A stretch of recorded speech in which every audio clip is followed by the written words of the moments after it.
안전을 원한다. 한낮에 해가 뜨겁지만 안전을 강조하는 목소리는 더욱 커집니다. 한국 YWCA 연합회는 화요일마다 서울 명동 거리에 나와 하나님의 창조 질서 회복을 위한 원전 반대 캠페인을 벌이고 있습니다. 우리 인간은 하나님께서 허락하지 않으신 핵 에너지를 이용하고 있습니다. 핵은 하나님의 창조물이 아니며 지구 생태계 전체를 파괴하는 무서운 죽음의 열매임을 고백합니다. 한국 YWCA 회원들이 캠페인을 통해 촉구하는 것은 30년 설계 수명이 다한 노후 원전을 폐기하라는 겁니다. 네, 여러분은 핵의 위험성에 대해서 어느 정도 체감하고 계신가요? 사실 이 대한민국에서 지난 2011년에 일본 후쿠시마 원전 사고 이후로 인식이 조금씩 바뀌기 시작했는데요. 자, 4년 반여 동안 어느 정도의 인식 변화가 있었고 그것을 이끌기 위해서 어떤 분들이 수고를 해주셨는지 오늘 이 자리에서 한번 자세하게 알아보도록 하겠습니다. 자, 오늘 저는 이 대담의 사회를 맡은 박진주 아나운서고요. 자, 대담 함께 해주실 분들 지금부터 편의상 기억, 니은, 디귿 순으로 한 분씩 소개해 드리도록 하겠습니다. 자, 가장 먼저 참가해 주시는 분은 가장 젊은 참가자이신데요. 네, 안녕하세요. 저는 청년초록 네트워크의 김수로라고 합니다. 저희는 이제 녹색의 가치를 공유하는 청년들이 주체가 되어서 활동을 하고요. 그래서 저희 활동에 초점을 맞추고 있는 것은 그 핵으로 인한 희생자들을 기억하는 그런 활동들을 해오고 있습니다. 자, 오늘 좋은 말씀 기대를 해보도록 하겠고요. 자, 다음 참가자는요, 영화에 출연을 하셨던 분이시죠. 이 경남 밀양 상동면 송전탑 반대대책위원회의 총무를 맡고 계시고요. 이 영화 밀양 아리랑에 출연을 하셨던 이 김영자 선생님 나와주셨습니다. 반갑습니다. 네, 안녕하세요. 네. 저는 밀양시 상동면 여수마을에 살고 있는 김영자입니다. 오늘 이렇게 초대해 주셔서 감사하고요. 오늘 저희들 그 765kV 송전탑과의 전쟁에 대해서 말씀드리고자 이곳에 나왔습니다. 네, 그렇군요. 반갑습니다. 네, 알겠습니다. 자, 그리고 다음 참가자는요, 이 탈핵 에너지 교수 모임의 공동집행위원장을 맡고 계시고요. 이 경성대학교의 교수로 재직을 하고 계시는 분입니다. 김해찬 교수님 함께 하십니다. 안녕하세요. 네, 반갑습니다. 경성대 환경공학과 김해창입니다. 저는 90년대에 부산 지역의 신문사에서 환경 전문 기자로 주로 있었습니다. 그러면서 이 체르노빌 핵발전소 사고라든가 이런 것을 기획 보도도 하고, 그런데 저는 정말 2011년 3월 1일 그날 도쿄에서 후쿠시마 핵발전소 사고 그 지진을 현장에서 맞았습니다. 그리고 나서 그 뒤에 제가 대학에서 주로 이제 환경 관련 강의를 하면서 또한 고리 1호기 부산시민 대책위원회에 또 공동집행위원장으로 참여해서 적어도 우리 부산 이 원전 핵발전소를 이고 사는 부산에서만은 제대로 이 탈핵 이 운동을 해야 되겠다, 그런 마음을 갖고 오늘 국내외 어떤 사례나 제 어떤 그동안 해온 앞으로 해가야 할 일에 대해서 이야기를 나누는 기회를 가져서 대단히 반갑게 생각합니다. 그렇군요. 반갑습니다. 알겠습니다. 자, 다음 참가자도 소개를 해드리겠습니다. 시민방사능감시센터 운영위원장이면서 이 YWCA의 전문위원이신 김혜정 선생님을 소개해드리겠습니다. 반갑습니다. 네, 안녕하세요. 시민방사능감시센터 운영위원장 김혜정입니다. 저는 88년부터 탈핵운동을 시작을 했고요. 지금은 탈핵운동, 그다음에 또 생활방사능 감시운동 이렇게 하고 있는데, 오늘 여러 출연자들과 함께 자연스럽게 탈핵과 방사능의 위험성 이런 문제를 얘기하면 좋을 것 같습니다. 그렇군요. 네. 자, 그러면은 그 옆에 계신 우리 차경혜 회장님도 소개를 해드리겠습니다. 한국 YWCA 연합회의 회장님께서 자리해 주셨습니다. 반갑습니다. 안녕하세요. 저는 YWCA에서 적극적으로 펼치고 있는 탈핵 운동에 대해서 말씀드리면서 그러한 노력의 결과로 고리 1호기가 폐쇄된 이러한 일에 대해서 오늘 말씀드리려고 합니다. 네, 그러면 마지막 참가자 소개를 해드리겠습니다. 차일드 세이브의 최경수 대표님 함께 해주시게 될 텐데요. 반갑습니다. 네, 반갑습니다. 안녕하세요. 저는 방사능 오염 식품과 핵의 위험으로부터 아이들을 지키는 시민 모임인 차일드 세이브에서 나왔습니다. 후쿠시마 사고 이후에 일본산 수입 식품이 무분별하게 수입되고 있거든요. 방사능에 오염되었을지 모르는 위험한 식품들이 그런 것으로부터 아이들을 지키기 위해서 노력하고 있습니다. 네. 네. 자, 그러면은 오늘 이 6분과 함께 대답을 본격적으로 시작해 보도록 하겠습니다. 자, 지금 자료 영상이 준비가 되어 있는데요. 화면을 함께 보고 나서 우리 6분과 함께 이야기를 나눠보도록 하겠습니다.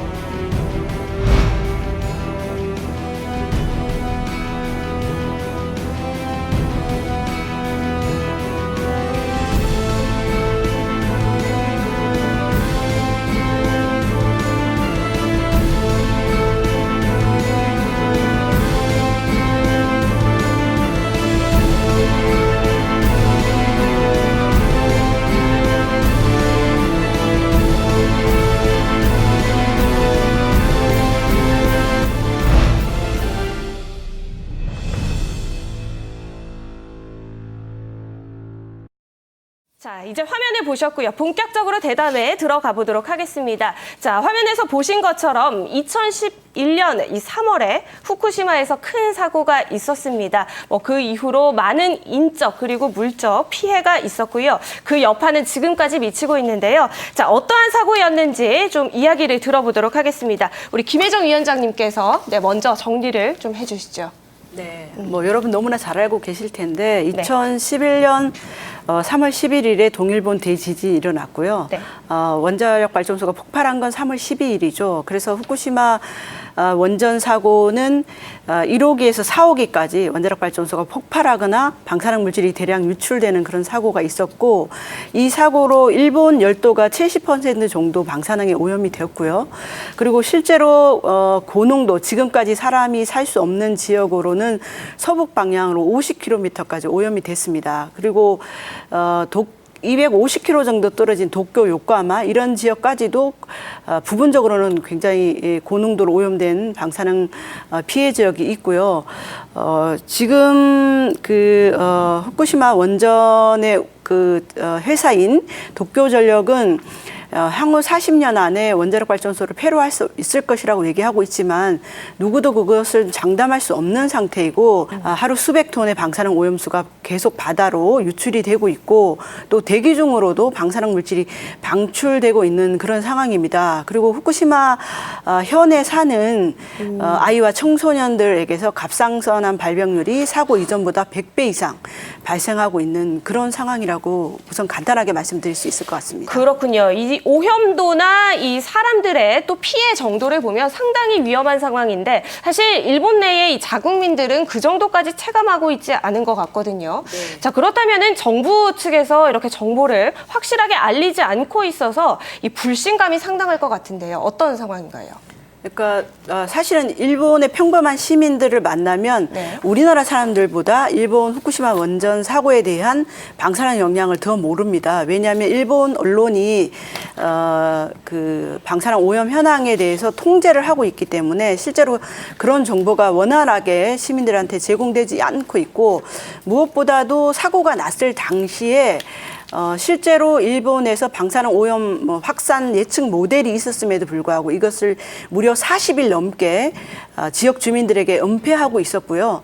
그리고 방사능 오염 지역으로 대피시키거나 또는 오염 지역에 살도록 방치해서 많은 주민들이 피할 수도 있었던 방사능 피폭을 오히려 국가가 방조를 했고, 그리고 방사능 오염수가 통제되고 있다라는 것을 대내외적으로 어떻게 보면 알리기 위해서 일본 정부가 가장 야만적으로 하고 있는 일이 먹어서 응원하자 캠페인하고 태워서 응원하자입니다. 네.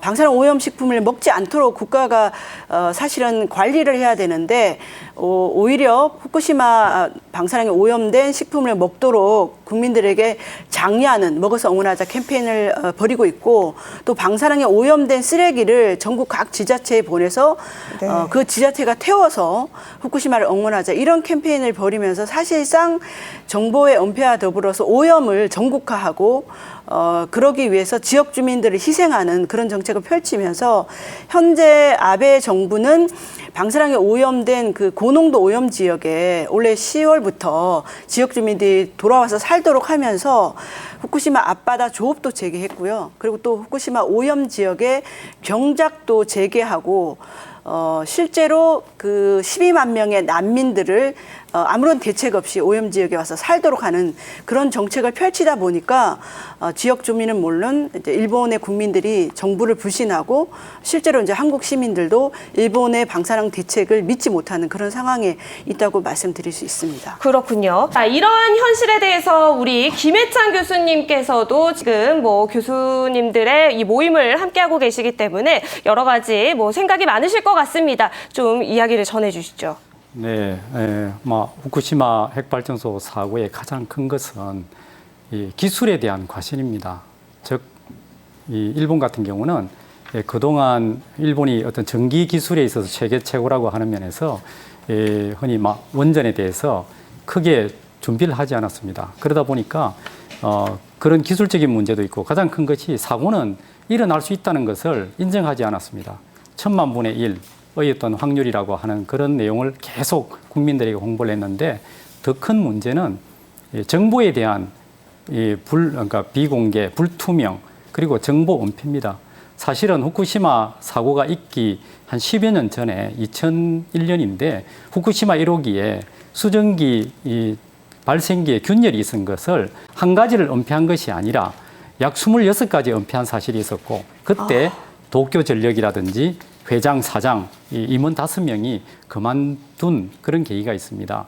그런 것을 가지고 제대로 국민들에게 알려줘야 하는데 후쿠시마 3.11 사고 당일에도 그 자체를 은폐를 했습니다. 실질적으로 노심 용융이 일어나고 있는데도 이것은 지금 잡아지고 있다 이렇게 했고 그리고 2달 뒤에 갔어야 실질적으로 자기들이 제대로 정보를 국민들에게 알리지 않았다는 것을 사과하는 그런 일이 있었습니다. 자, 이제 체르노빌 이 핵 사고에 대해서 다시 한번 좀 이야기를 해보도록 하겠습니다. 후쿠시마 사고보다 더 먼저 있었던 일이죠.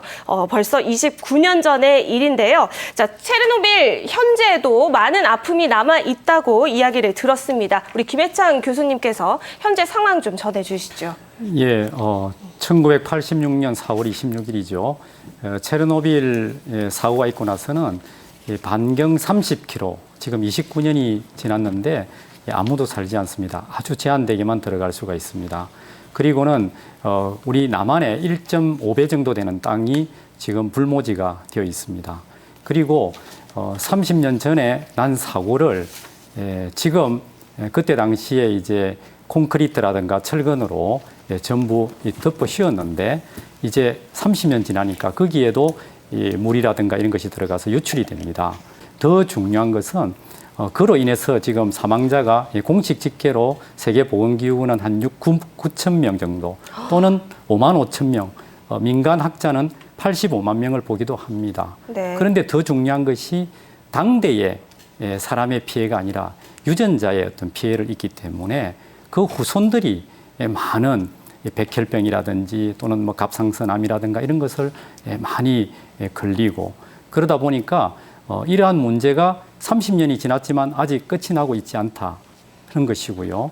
그 다음에 여기에 대해서 이제 대처하는 방법이 유럽은 여기에 대해서 86년 사고 이후부터 탈핵이라는 어떤 그런 문제를 가지고 깊이 고민했는데 당시 일본은 저것은 아마 러시아 수준이기 때문에 그렇고 일본은 아무 문제가 없다 이렇게 봤기 때문에 네. 그 뒤에 후쿠시마에서 정말 생각지 못한 또 어마어마한 사고가 생기는 그런 계기가 됐죠. 네, 방사능이라는 게 이 사람의 몸에 어떻게 영향을 주게 되는지 그 메커니즘도 좀 궁금한데요. 어떻게 되는 건가요? 위험성에 대해서 말씀해 주시죠. 예, 방사능을 저희들이 이제 뭐 기준 자체가 밀리시버트라고 하는데요. 네. 1밀리시버트라고 하는 것을 이제 우리 일반인들이 1년 허용치라고 소위 말합니다. 네. 그러나 그 허용치는 우리 사람의 몸에는 약 60조 정도 되는 이 세포가 있습니다.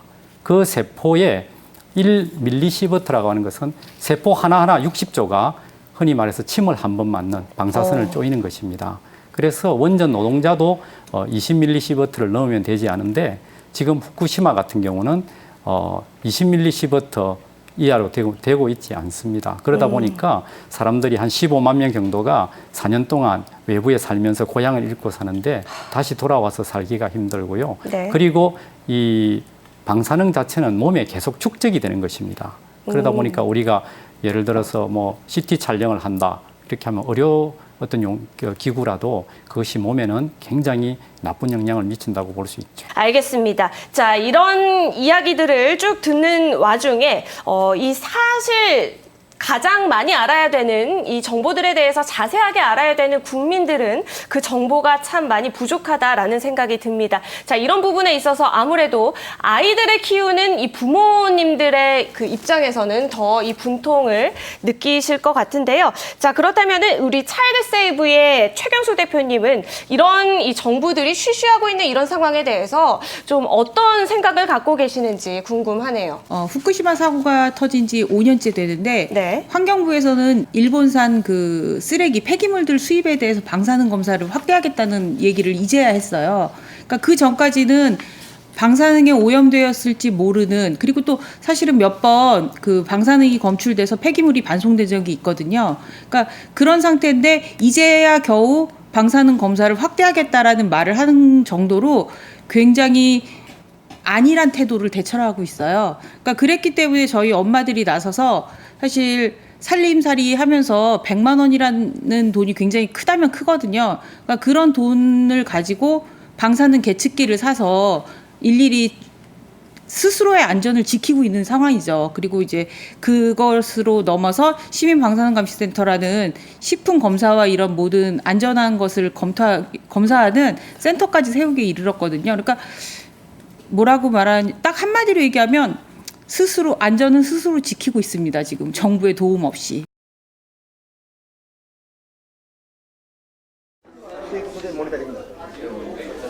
なんか昨日は一気に200倍ぐらい跳ね上がったんですよね、ベク落ちた放火物が東京で。僕たちはがんになりませんというのを保証できますか？ごめんなさい。ごめんなさいは足りない。はっきり言ってください。言えない。確率論だから。絶対ということは誰も言えない。絶対安心ということは誰も言えない。しかし安心してくださいとお願いできる。ここは大事です。命令もできなければ 100% という科学はありません。必ずエラーが起こります。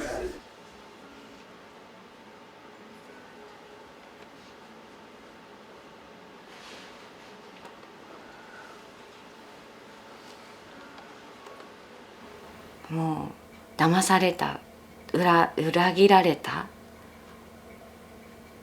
多分うちの子たちがのう胞があるのは初期被爆がかなりあったんだと思います。なしが A1 です。の方がありが A2 です。ですからなかったものがあったということで、医大のその検査はのなんて言うんでしょう、信頼性がないというか、はい。A2 だった。A2 出荷がありました。A2 If television try to show the this news, maybe confused かな。In Japan, everything it's difficult. 工程の一部が入れないところがある。このトラロープとこの立ち入り禁止があるっていう学校っていいんですかね、通ってて。ポツポツがあるのに子供たちは外に遊んでも大丈夫ですかね。こういう強い風がある日に。まず校舎の中に入ってきて取材をされることについては、はい、学校の許可がないと取材を、はい、今まで一切学校としてはお受けしてないんですよ。はい、でそこのところ、はい、それよりそれちっちゃい、その問題はちっちゃいんじゃないですか。その問題は大きい、うちのどっちが大きいですからね。この黄色いのは小国地区です。セシウムは100万ベクレル以上あるんです。これは国ぐるみの隠蔽なんです。文部科学省と言ってるんですが、文部科学省だけじゃありません。政府も内閣府も何も県も市町村も全部知ってると思います。もちろん東京電力も。いや、進めると思いますか。僕ですか。はい。このうちに進めると思いますか。そして戻ってくださいなんて言われたら、あなたここで子供を殺してくださいって言ってるようなもんだよね。ご自分もその甲状腺の検査されましたか。で、私は嚢胞が見つかりました。それは何？ガラスバッチ。ガラスバッチって何？ガラスバッチ。で、測るやつ。何わかる？放射能ね。何？放射能。測るやつ。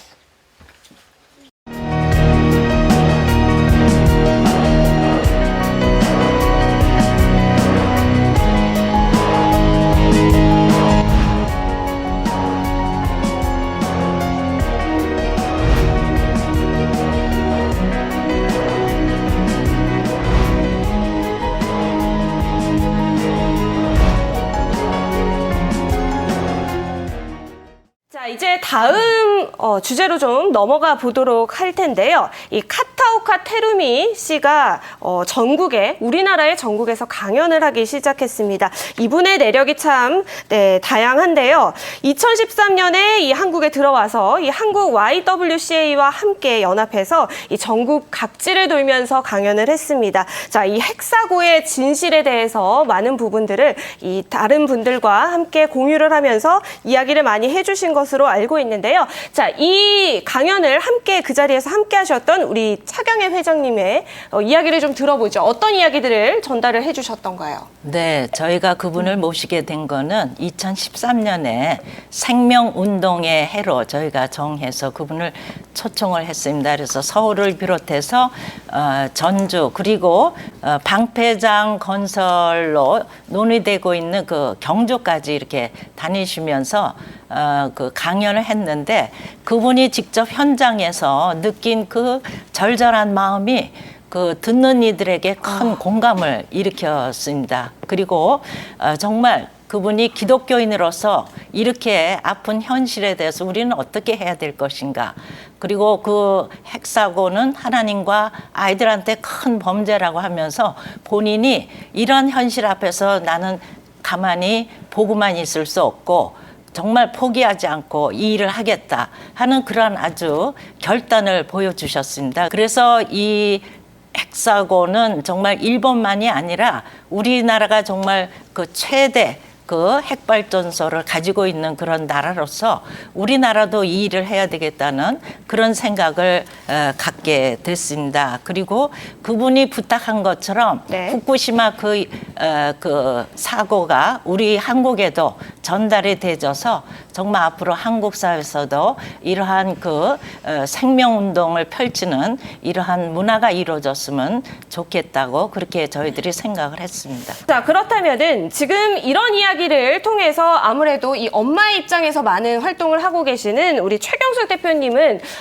굉장히 많은 분노를 좀 느끼실 것 같은데요. 이런 상황에 대해서 들으시다 보면은 이웃 나라잖아요. 일본에 대해서. 자, 그러면 어떤 지금 운동을 하고 계시는지 궁금하네요.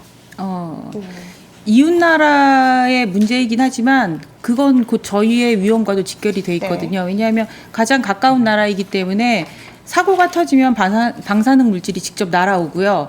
또 지금 사실은 가까운 나라라서 교류가 굉장히 많잖아요. 여행도 많이 가고 수입식 뭐 서로 물자도 주고받기 때문에 남의 나라 위험으로 그치지 않거든요. 그러니까 저희가 지금 이 일을 시작하게 된 이유는 일본산 수산물뿐만이 아니라 뭐 과자서부터 이런 어떤 식품류가 방사능 검사가 제대로 되지 않은 채 수입이 마구 됐었어요. 근데 저희가 그런 것들에 대해서 계속 문제를 제기하고 항의를 하면서 수입이 이제 일본산 후쿠시마 현을 포함한 8개 현을 수산물은 수입이 금지가 됐거든요. 근데 사실 저희 입장에서는 문방구에 가보면 일본산 과자 같은 게 굉장히 많이 쉽게 손쉽게 사 먹을 수 있게 팔려요. 그러니까 저희는 아이들에게 이거 사 먹지 마 이렇게 경고를 하거나 가르치는 건 한계가 있기 때문에 어른들이 나서서 아예 수입을 금지하는 게 옳다고 생각하거든요.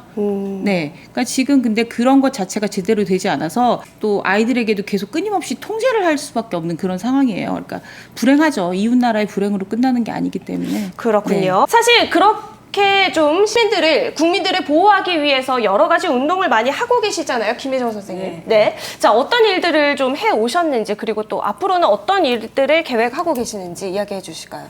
사실 아까 이제 김해찬 교수님도 말씀하셨지만 가장 취약한 계층이 아이들입니다. 아이들 같은 경우에 성인에 비해서 같은 조건에서 피폭이 되면 20배나 취약하고 태아는 1000배나 취약하고요.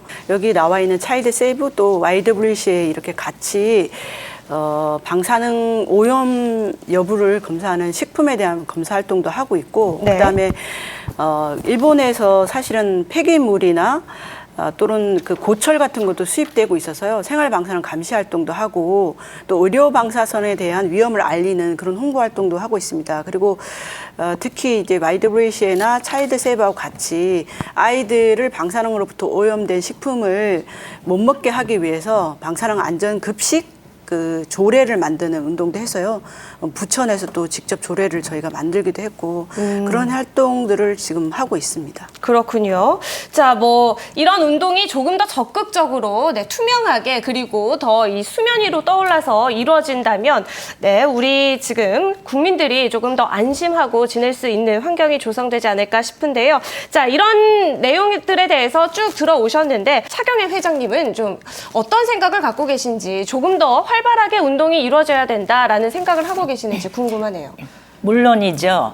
그래서 저희 YWC에서는 학교 급식을 비롯한 그 공공 급식에서 방사능에 오염된 그 먹거리를 먹지 못하게 차단하고 또 이것이 얼마나 위험한가를 알리기 위해서 지금 김혜정 선생님 말씀하신 대로 그 방사능 안전급식 조례 제정 운동을 펼쳤습니다. 사실은 이제 우리가 근본적으로는 일본산 식품을 원천적으로 막는 게 제일 중요하잖아요. 근데 저희가 2013년 9월 6일부터 후쿠시마 주변 8개현에 대한 수산물 수입 금지를 하고 있는데, 후쿠시마 원전 사고 이후에 전 세계적으로 후쿠시마 식품에 대해서 규제를 하고 있는 나라는 32개 국가고요. 주변 국가인 중국, 대만, 러시아는 사실 우리보다 훨씬 먼저 후쿠시마 원전 사고 직후부터 중국은 10개현, 그러니까 후쿠시마 주변 10개현에 대한 모든 식품과 사료를 금지하고 있고, 러시아는 8개현에 대한 수산물과 수산 가공품을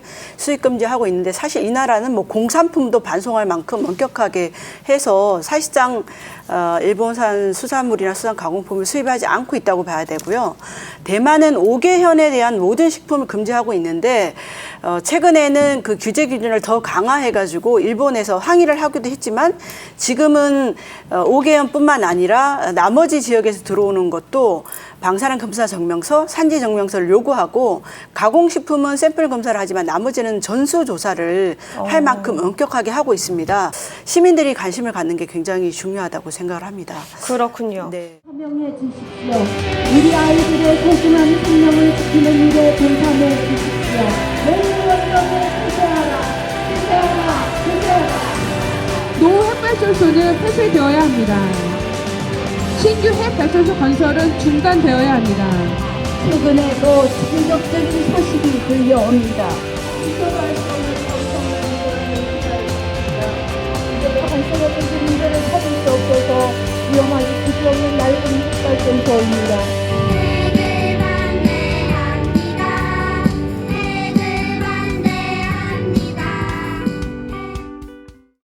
공청회를 시작하도록 하겠습니다. 정말 우리에게 방사능 것이 얼마나 되게 중요성을 느끼고 우리가 피부로 느끼는지 여러분들 아마 영상으로 잘 알고 계실 겁니다. 우리 어른들이 바로 이러한 정책과 조례를 입법화해서 아이들에게 모든 책임과 의무를 다해야 되지 않을까 싶습니다. 또 여러 조례들에 대해서 많이 하고 계신 분입니다. 여기서 안 된다고 생각하면 우리가 하는 노력은 아무 필요가 없는 거잖아요. 가능하다는 저는 생각이 듭니다.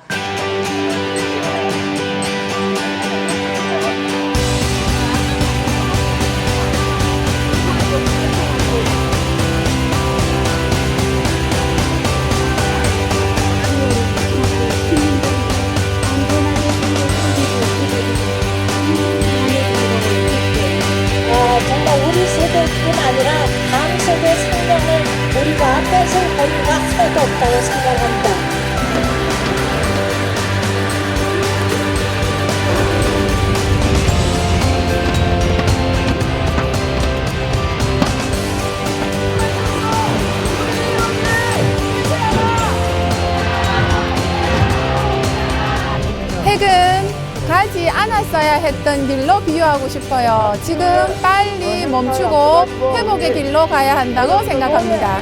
우리 자손들에게는, 우리 후손들에게는 정말 안전하고 쾌적한 자연을 물려줘야 할 의무가 있다고 생각이 됩니다. 그래서 이 탈핵운동은 우리가 적극적으로 정말 모든 국민들이 좀 나서야 될 그런 문제고, 아름답고 안전한 지구를 물려주는 것이 우리의 의무라고 생각합니다. 우리 이루기와 노후원전을 탈출해주도록 탈핵을 향한 좁은 길로 나아가고자 이 시간 우리 모두 같은 마음으로 결단하오니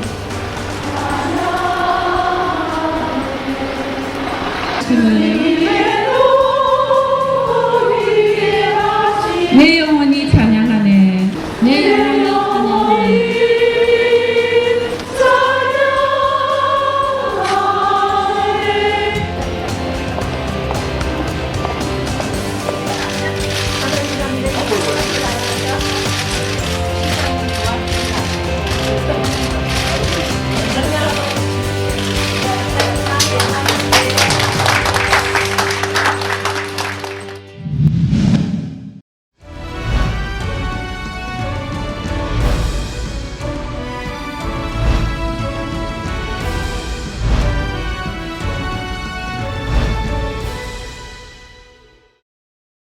자, 사실 이 시민들은요, 이 국가의 핵발전소 정책이나 이런 거대 담론에는 그렇게 큰 관심을 갖지 않았던 게 사실이었습니다. 하지만 일본 후쿠시마 원전 사고 이후로 이제 정말 내일이다 이렇게 생각을 하게 된 것 같은데요. 핵발전소 안전하다, 안전하지 않다 이런 의견들이 계속 분분하고 있는 상황인데요. 자, 김혜정 선생님께 바로 여쭤보도록 하겠습니다. 이렇게 혼란스러운 상황에서 어떻게 좀 이해를 하고 넘어가야 되는지 이야기를 해주시죠. 핵발전소는 또는 송전탑까지를 포함해서 이런 지역 주민들의 희생 없이는 가동할 수 없는, 그리고 기본적으로는 지역 주민의 의사에 반하는 반민주적인 그런 발전 방식이라고 할 수 있고, 무엇보다도 핵발전소를 가동하게 되면 미래 세대에게 수십만 년 동안 지구 생태계로부터 격리해야 할 고전의 핵폐기물 사용 해결료를 물려주게 됩니다. 우리나라가 이제 올해도 핵발전소를 더 정설하는 계획을 확정을 했는데, 사실 세계적으로 이 선진 국가들은 전력 소비 증가율이 떨어지고 있고 정체하거나 감소하고 있는데, 우리나라도 이제 이미 그런 시대에 편입을 했습니다. 근데 우리는 핵발전소를 안 지어도 전력 공급이 충분한데, 지금 정부 계획으로는 앞으로 15년 후에는 세계에서 가장 에너지를 많이 쓰는 미국보다 우리가 더 전기를 많이 쓰게 될 거다. 이런 수요를 가정해가지고, 그러니까 가정해서 핵발전소를 건설하고 있기 때문에 지금이라도 이런 그 핵발전소 위주의 에너지 정책을 중단하고 원전으로부터 탈피하는 그런 출구 전략을 세울 수 있다고 생각하고요. 우리는 당장 다 끄자고 하는 것도 아닙니다. 신규 원전을 짓지 말고 노후 원전은 폐쇄해 가면서 출구 전략을 마련하는 것이 미래 세대 또 현 세대를 위해서도 아이들을 위해서 가장 바람직한 정책이다, 이렇게 말씀드리고 싶습니다. 그렇군요. 자, 이와 관련해서 우리 차경혜 회장님께서 또 여러 가지 캠페인을 하고 계신다고 들었는데요. 자, 지금 어떤 캠페인을 하고 계시는지 궁금하고요. 그와 관련해서 또 이야기를 좀 더 들어볼게요. 저희가 매주 화요일마다 이 캠페인을 하고 있습니다. 그런데 지나가는 시민들이 하는 얘기가, 그러면 도대체 대안이 뭐냐, 어떻게 할 거냐 하고 이야기를 하고 있고, 어르신들은 정말 아무것도 모르는 여자들이 나와서 이런 운동을 하고 있다. 그리고 화를 내면서 가시는 분들도 있고요. 그리고 나라에서 해준 것도 모르고 정부에서 하는 일에 반대하는 운동을 한다. 이런 표현을 하는 그런 시민들이 많이 계셨습니다. 아직도 시민들은 이런 핵발전소나 전기료 그리고 에너지 정책에 대해서 아직 무관심한 그런 태도를 저희가 보게 됐습니다.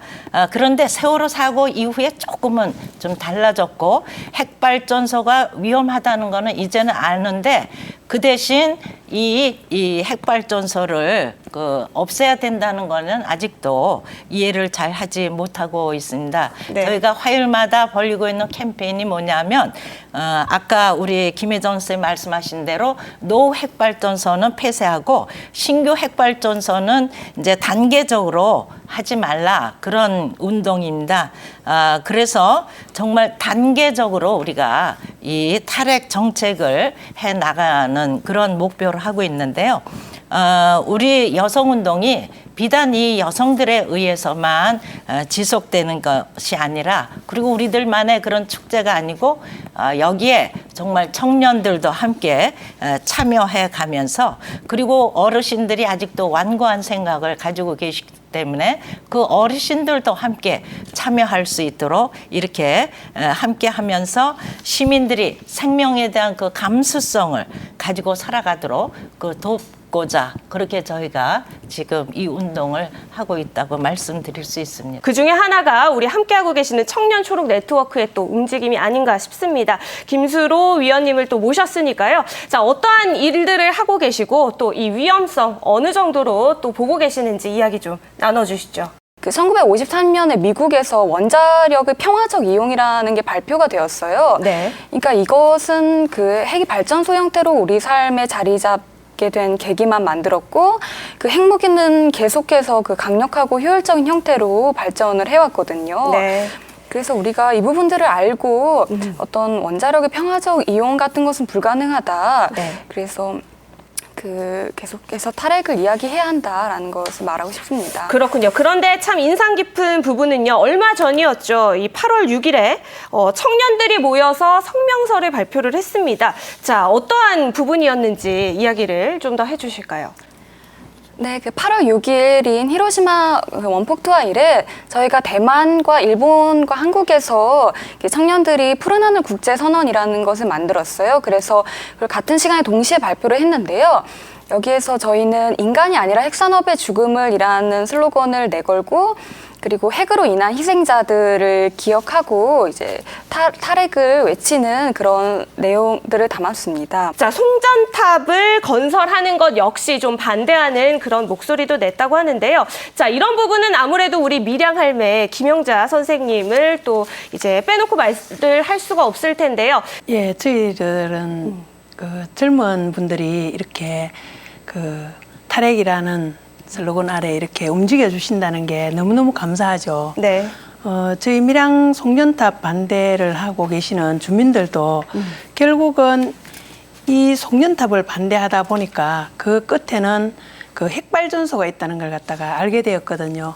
그래서 이제 이 문제가 이 송전탑 문제가 송전탑을 갖다가 못 세우게끔 하는 게 그게 중요한 게 아니고 앞으로 참 저희들 이렇게 싸움을 하면서 그 후쿠시마를 만났지 않습니까? 그래서 그렇죠. 탈핵으로 가야 된다 이런 생각으로 지금은 송전탑이 다 세워졌지만 그 주민들이 그 탈핵으로 이 한 몸 바치겠다는 이제 그런 마음으로 지금 아직까지도 열심히 지금 전국으로 뛰어다니고 있습니다. 얼마나 된 거죠? 몇 년 전부터 정확히 이 밀양에서 이러한 운동이 일어났고 또 아픔을 겪어 오셨는지 궁금하네요.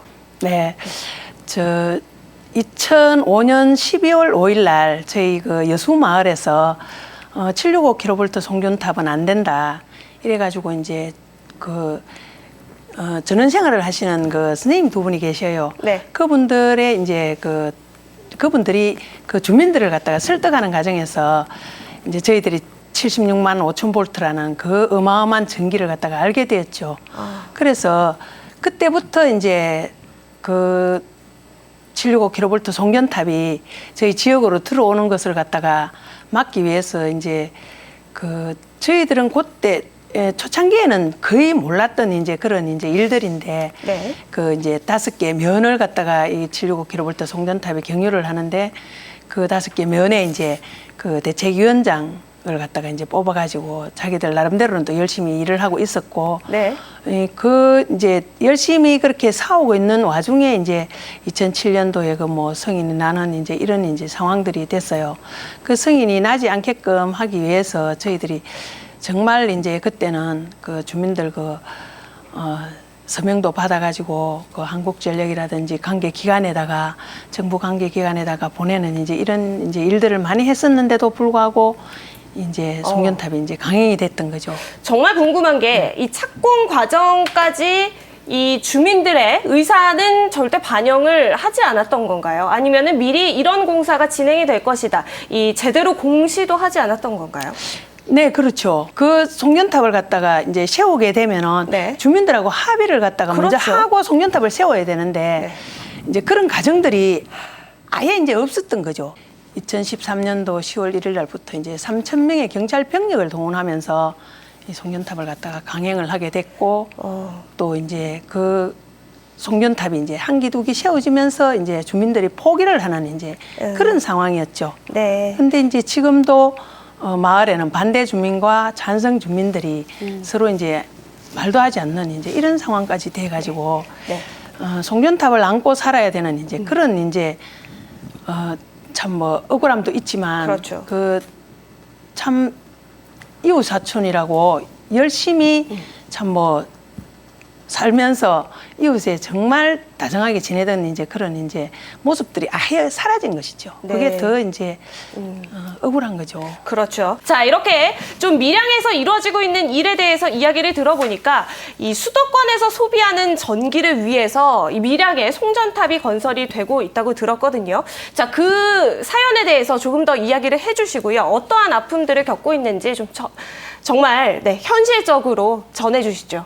후쿠시마 일주기가 되던 12년 그 1월 달에 서울시청 강장에서 후쿠시마 일주기 그 행사를 했었어요. 행사를 했었는데 그때 거기 참석을 했었는데 거기에서 만난 그 일본의 그 후쿠시마 현에 살던 엄마랑 그 아기랑 둘이가 와서 그런 이야기를 하더라고요. 나는 결혼을 할 수 있을까요? 나는 아이를 낳을 수 있을까요? 나는 몇 살까지 살 수 있을까요? 이런 이야기를 갖다가 그 어린애가 하더라고요. 그 모습을 보면서 그걸 갖다가 참 그날 이후로 그 기억을 갖다가 잊어버릴 수가 없는 거예요. 그만큼 위험한 게 핵발전이라는 걸 갖다가 저희들이 이제 알았던 거죠. 근데 저희들 사실 그 정부에서 하는 일, 그 뭐 정부에서 해주는 걸 갖다가 고맙게 생각할 줄은 모르고 맞습니다. 정부에서 하는 일입니다. 제가 알고 있는 국책 사업은 국민의 세금으로 하는 사업이기 때문에 최소한의 비용으로 최대의 효과를 볼 수 있는 사업이 국책 사업으로 저는 알고 있거든요. 그렇죠. 근데 그 국책 사업이라는 게 지금 밀양 사업 때문에 지금 두 분의 어르신이 별세를 하셨잖아요. 근데 그 두 분의 어르신들이 별세를 한 이유가 그 권력의 힘에 의해서 산으로 가던 그 송전탑이 선을 갖다가 변경해갖고 이렇게 내려와서 마을 앞에 세워지고 마을로 이렇게 지나서 가면서 이제 그 두 분 어르신들이 이제 그 참 한 분은 분신을 하셨고 한 분은 음독을 하셨는데 그런 이제 상황이 벌어졌거든요. 근데 이제 그 보라마을에 계시던 분신하셨던 그 이치우 어르신도 그렇지만 저희 그 상동면에 살고 계시는 그 유한숙 어르신도 그 음독을 하셨을 때 그 이제 경찰 앞에서 이제 경찰이 이제 농기를 갖다 들이대면서 그 부산대 병원에 계셨는데 그 아저씨 왜 그 약을 마셨냐고 물었을 때 내 송전탑 때문에 약을 마셨다는 이야기를 하셨거든요. 하셨는데도 언론에서는 그걸 갖다가 정말 무시를 하고 오보를 갖다가 하더라고요. 근데 이제 국책 사업이라는 이제 명분 아래 그렇게 이제 주민들을 갖다가 이제 밀어붙이기식 이제 공사를 갖다가 강행을 하고 있었는데 누가 봐도 그 밀양 송년탑 그 공사가 합리적이고 합법적인 공사였으면 그 저희들도 그렇게 그래 뭐 생업을 포기하다시피 그렇게 나와서 막지는 않았겠죠. 근데 그게 아니었거든요. 그 저희 상동면 지역 같은 곳은 그 산으로 이렇게 산해면에서 넘어오다가 그 송전선이 청도군에서는 우리는 765kV 송전탑 산에도 못 받겠다 이래가지고 그 송전탑이 내려오게 된 거예요. 내려와서 109번 송전탑이 이제 상동면에 이제 첫 송전탑인데 122번까지 이제 내려와서 이제 도로 이제 북경남 변전소로 보고 올라가는 이제 그런 선로거든요.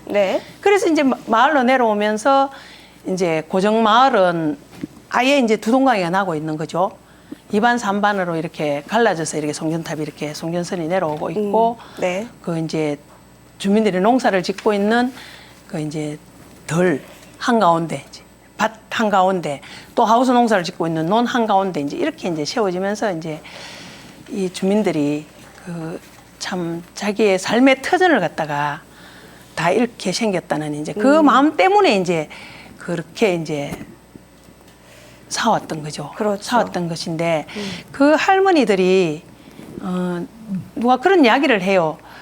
그 할머니들이라더만은 아줌매네 영 언니인데 이런 이야기를 갖다가 하시는데 김영자 선생님을요. 예. 네. 사실 그 저희들 같이 이렇게 60대까지도 그 데모하는 인원의 3분의 1이 안 됩니다. 60대까지도 70, 80대 어르신들이 많거든요. 이제 그런 이제 상황이다 보니까 이제 밀양 할매들이라고 이야기를 하셨고 또 하나는 이제 그 아저씨들이 이렇게 이제 앞에 났으면 그 이제 한전 인부들이랑 안 그러면 경찰들랑 이렇게 싸우다 보면은 예 감정적으로 이렇게 이제 뭐 폭력 사태가 이제 벌어지거든요. 그렇죠. 그래서 이제 그 남자분들은 이제 뒤로 이제 나가고 이제 저희들이 이제 할머니들이 이제 앞장을 서게 된 이제 그런 상황이었죠.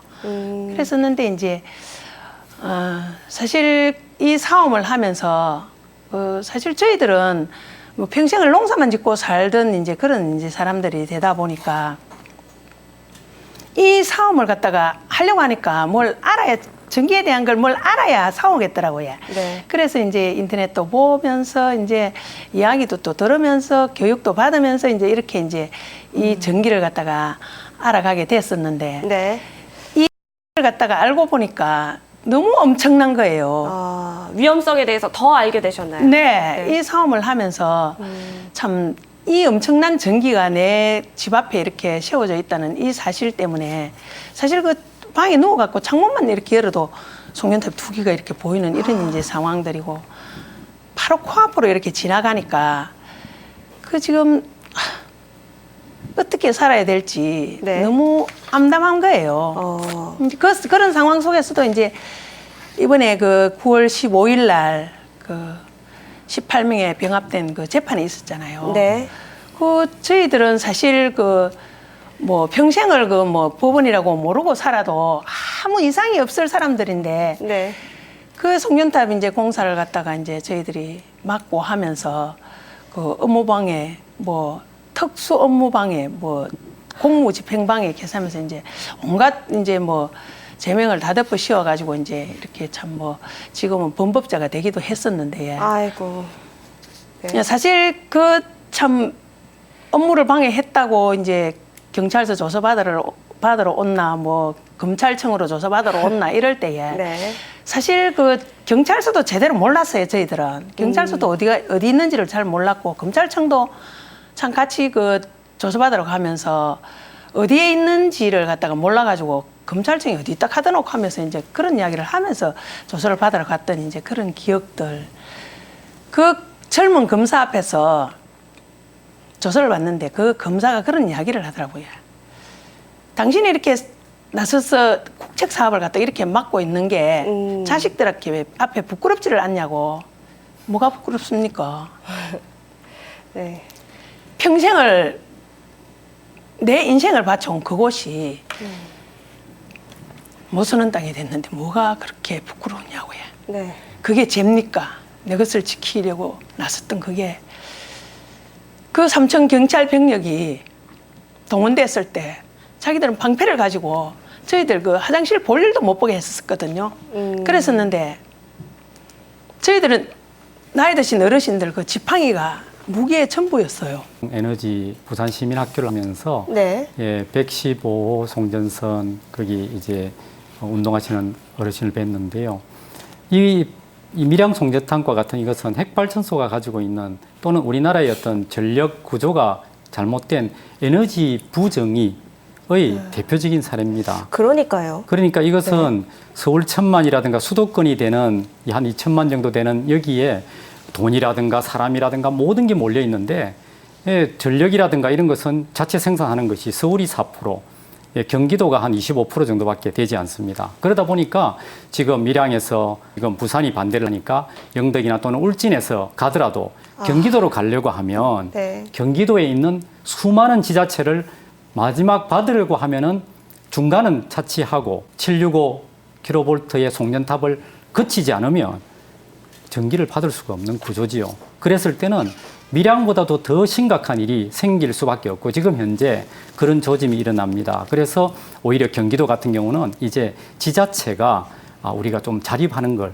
또 자립도를 높여야 되겠다 이런 이야기를 하게 되는데 정부 정책이 이렇게 중앙 집중적인 또한 폭력적이고 이런 사양산업인 원전에다가 이 국책사업이라는 이름으로 계속하는 이게서 벗어나야 이런 어떤 전기가 눈물을 타고 흐르는 이런 일이 없어야 되겠고 그다음 더 바람직한 것은 앞으로는 이 세계적으로 이 재생 가능 에너지 같은 것을 지역에 확산시키고 그 지역별로 뭐 부산, 울산, 경남, 뭐 대구, 경북, 서울, 수도권, 경기도 근처에 나름대로의 지역 에너지를 만들어야 될 것 같고 저는 생각에 유럽이라든가 일본은 보면 에너지 영농이라도 있는 것이 있어요. 그래서 저는 우리 김영자 선생님 같은 분이 이제 농사를 밭농사도 하시면서 우리가 풍력이라든가 태양광 농사도 같이 하는 이런 제도를 만들어 가야 된다고 저는 생각합니다.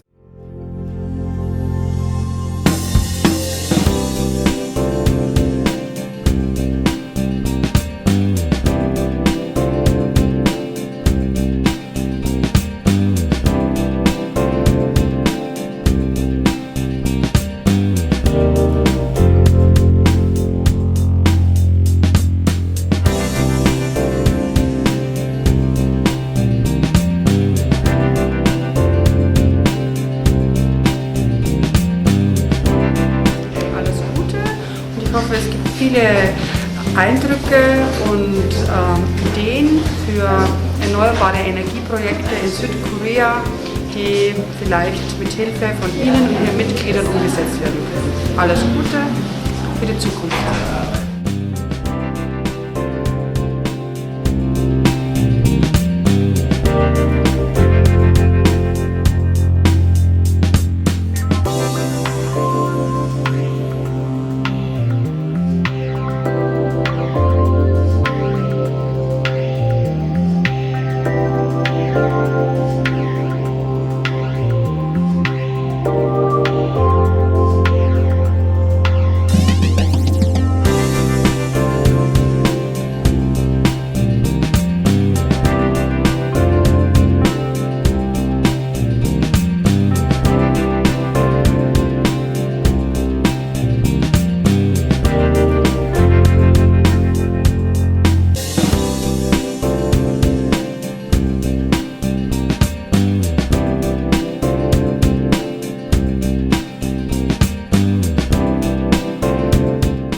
YWCA의 탈핵운동은 감동적이죠. 항상 정열적이고 또 헌신적으로 우리 사회가 왜 탈핵을 해야 되는지 알고 움직이시잖아요. 그리고 실천을 많이 하십니다. 많은 사람들에게 탈핵을 알리기 위해서 행동도 하시고 이런 소명을 부산시장한테 전달하는 것도 상당히 감동이 있었습니다. 탈핵 가능합니다. 우리가 에너지 소비를 줄이고 재생 가능 에너지로 전환을 한다면 가능하고요. 또 지금은 너무 중앙 집중적으로 대형 화력발전소, 핵발전소에 의존해서 큰 송전탑을 만들어서 그걸 도시로 당기고 있습니다. 안 당기게 하면 되는 거죠. 그러려면은 전기를 쓰는, 에너지를 쓰는 지역에서 필요한 에너지를 스스로 생산하기 위한 노력들, 자립률을 높이기 위한 노력들을 하면 됩니다. 대표적으로 서울시가 원전 하나 줄이기를 했고요. 경기도라든지 또 이런 완주군, 순천시 이런 모범 사례들이 나오고 있습니다. 노원구도 마찬가지고요. 그래서 기초지자체 그리고 이 도시 차원에서도 에너지 소비를 관리를 하면서 재생가능 에너지를 빠르게 늘려서 자립률을 높이는 방향으로 이미 되고 있고 앞으로도 그런 도시들이 많아져야 된다고 생각합니다. 가능합니다. 예.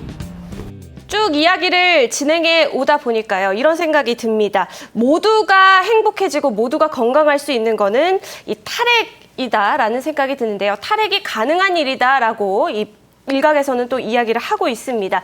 자, 이제 진행을 해오는 동안 많은 분들께서 그렇다면은 이제 나아가야 할 방향은 어디인가에 대해서 충분히 좀 생각을 해보셨을 텐데요. 이야기를 들어보도록 하겠습니다.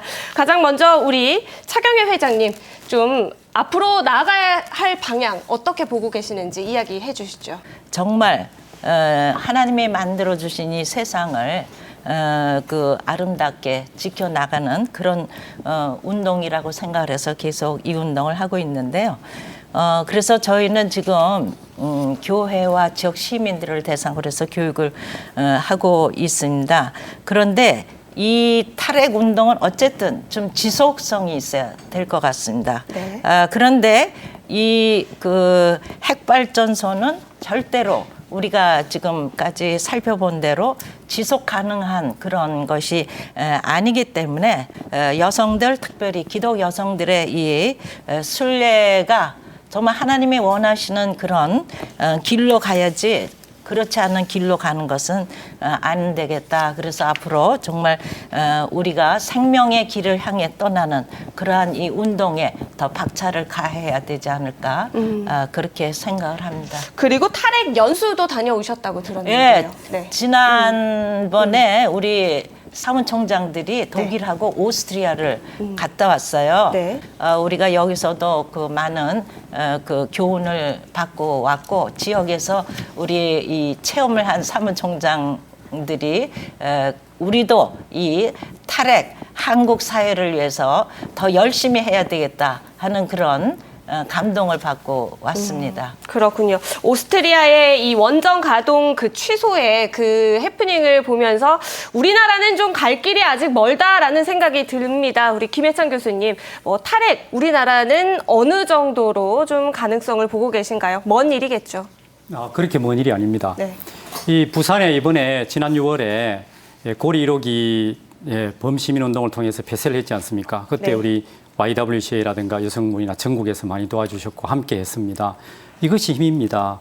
저는 내년에 총선이 있고 그다음 또 대선이 있습니다. 네. 이제는 우리가 거리에만 나가서 이렇게 운동할 것이 아니라 표를 가지고 여당, 야당, 거기에 단체장이나 국회의원 될 사람이 당신은 어떤 핵정책을 펼 것인지에 대한 것을 확실히 물어보고 거기에다가 내가 투표를 하겠다 하면은 바뀝니다. 우리나라는 특히 정부에서 최고의 대통령이라든가 이런 데서 의사 결정을 하지 않으면 바뀌지 않는 구조이기 때문에 우리 시민들이 그래 힘을 합치면 될 것 같고, 그렇게 되기 위해서는 거꾸로 이 YWCA라든가 아니면 우리 청년 초록 네트워크 같이 또는 미락이라든가 이런 시민 또는 주민단체에 대해서 내가 단돈 10,000원이라도 지원하면서 가입하는 이런 의식이 바로 우리 나 자신, 우리 미래 세대에 되는 것이고요. 네. 그다음에 전 세계적으로 정치를 환경 정치를 하도록 해야 됩니다. 그래서 예를 들면은 우리나라가 전 세계 사양 산업인 이 원전, 핵발전소에 모든 돈을 부여놓고 재생 가능 에너지는 세계 꼴찌 국가가 되어 있습니다. 이것을 우리가 적어도 지금 1, 2%밖에 안 되는 거를 10%, 20% 늘어간다면 원전 하나 짓는 것 대신에 이 재생 에너지를 해야 될 것 같고요. 현재 하나 잘못된 것이 우리가 갖고 있는 예전에 좋던 발전 차익 지원 제도라고 하는 멋진 제도를 시민들이 태양광이라든가 풍력을 쓸 수 있는 제도를 신재생 에너지 아주 제한되게만 할 수 있는 이 제도를 발전 차익 지원 제도로 바꾸고 우리 국민들이 자기 집 아파트에 태양광 패널을 설치하고 또 시골에 농사 지으면서 다른 대안 에너지를 할 수 있다면 우리가 지역에 알맞고 이런 밀양 송전탑이라든가 어마어마하게 무시무시한 이런 핵발전소 사고 위험에서 벗어날 수 있는 길이 아닌가. 우리 시민이 정말 귀중한 한 표, 또 시민단체의 어떤 모임을 주민단체에 들어서 한다면 저는 바꿔갈 수 있다고 생각합니다. 자, 이제 그 앞으로 어떤 방향으로 좀 나아가면 좋을지 그 대안에 대해서 이야기를 좀 해주실까요? 예를 들면 독일은 우리보다 핵시설이 더 많은 나라였지만 후쿠시마 원전 사고 이후에 17기 원전을 8기 원전 당장 폐쇄하고 나머지 9기 원전은 2022년까지 폐기하기로 결정을 했습니다. 그런데 사실 이 독일이 이런 결정을 한 것은 하늘에서 뚱 떨어진 그런 결정이 아니고요. 지난 수십 년 동안 독일 시민들이 탈핵 운동을 끊임없이 해온 결과이기도 합니다.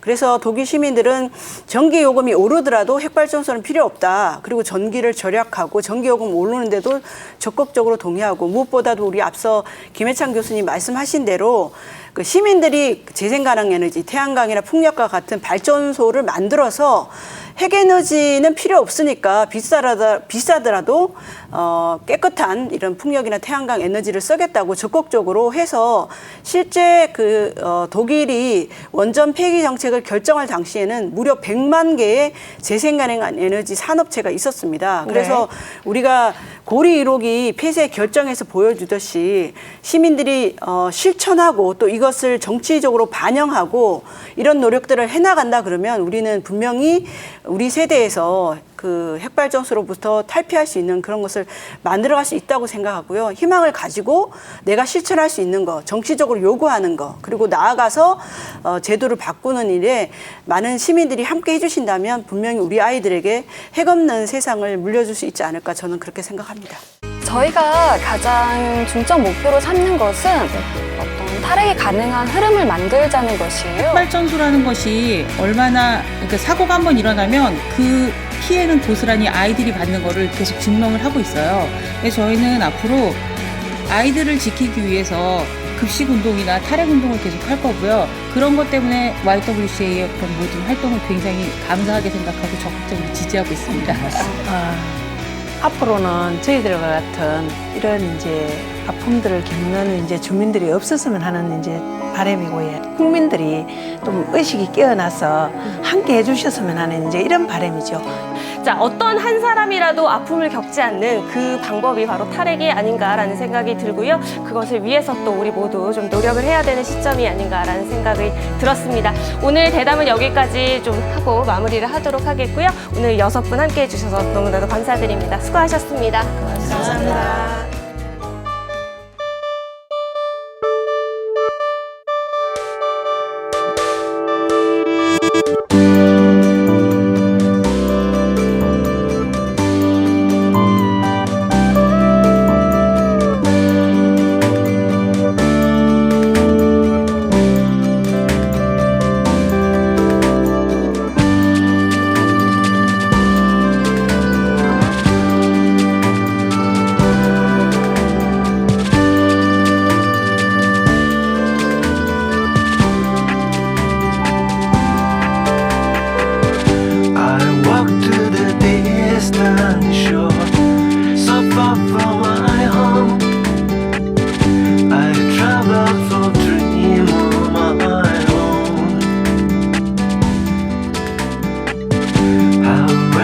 My heartbeat is, I drift in the air. I thought it would